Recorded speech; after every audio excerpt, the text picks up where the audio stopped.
We're going to Pennsylvania. Kate McKinnon. Hey, thanks, Scott. And thank you so much, Super Frenchie. This has been amazing. I really appreciate your vulnerability and have just been jotting down a ton of lessons. But Thank you. my biggest question is, how do you actually base jump for the first time? Well, you don't try base jumping, you do it, right? It's like Yoda. There is no try. There's what does they say? There's do or not do. There's no try, something like that, you know. And to base jump first, you get a skydive. You have to learn to fly your body and to fly your parachute. What is recommended is to do 100 to 200 skydives before you even jump off a bridge. Then once you jumped off a bridge or a very tall cliff, then you can jump over lower cliff, then you can jump over a radio tower, and then a building or something like that. Then you can check off on base jumping stands for building, antenna, span, a bridge, and earth. But the bridge is kind of like the safest object, because if you have an off heading, if your parachute doesn't open the right direction, if it opens backwards, which happens, there's nothing you can hit. When you jump off a cliff, you can slam back into the cliff, you know, which is really bad. You know, I just lost a friend actually December 29th like that, you know, so hit a cliff a bunch of times, and by the time the helicopter showed up, he was done, you know. So you have to, just like being a pilot, you know, we have amazing, you know, Air Force, you know, high military guys with us today that you know, you don't firefight the jet right away. You know, you're gonna learn to fly in a Cessna at first, and that's kind of how you do it for base jumping.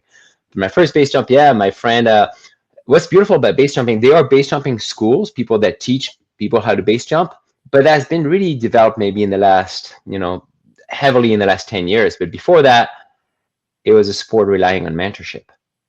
You had to have a friend approve of your skills to be able and would agree to teach you. And then I had my friend Jesse Hall, had 600 jumps. Shane McConkey was the first base jumper I met. Shane told me how to get into it.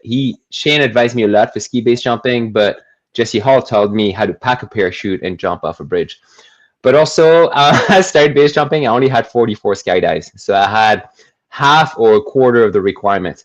But I was able to skip some steps because I could already do double backflips on skis and jump off, you know, 50-foot cliffs. So I had that air sense from a cousin discipline. That was not perfect.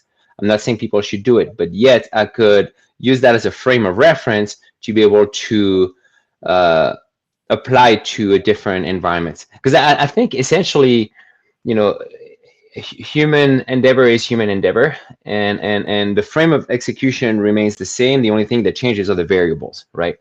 And so I think shifting into base jump, my first day base jumping, I did 9 jumps, and my last jump did a 200-foot gainer off the bridge, and I was like, oh, that's easier than a backflip on skis. I have way more time, you know? And then there's no impact. I'm opening a parachute, and then I can land softly and tiptoe into the landing. So that helped a lot. I think, you know, we all heard of the 10,000-hour rule, right? If you want to be a master at something, you got to put in 10,000 hours, which is roughly like a full-time 4-year job, pretty much. But that's my personal theory is I think once you put the 10,000-hour rule, you apply the 10,000-hour rule to one discipline, a cousin discipline might only be 5,000 hours. And another cousin discipline might be only 2,500. So it kind of decreases. For example, you're a professional rock climber. You put your 10,000 hours in rock climbing, you're super strong. You can hold on to little pebbles and climb. But then as you're going to shift into, for example, alpine climbing, so on ice and rocks using crampons and ice axes, different environment, different variables, yet cousin discipline. So you're probably going to progress a lot faster than somebody who starts from scratch straight with alpine climbing. And for example, I had a friend in the French equivalent of the Air Force, you know, Armée de l'Air. He was a fighter pilot, and then he had a car accident, 6 months in a coma. And when he came out of it, he could not physically handle the G-forces of a jet. But his mental ability was still there. All his flying knowledge was still there. So the French military recycled him, if I can say it this way, it's not very glamorous, but into a helicopter pilot. And he was an amazing helicopter pilot. But all his knowledge from flying jets served him so well into flying helicopters. And he was actually, I think, the guy leading the French side of the Desert Storm operation during the Iraqi war, you know, and that was after his 6-month coma. So I think that's kind of how you can Damn, I drifted a lot too much, probably too much on No, that that answer. was Sorry. so That's good. great. Thank you.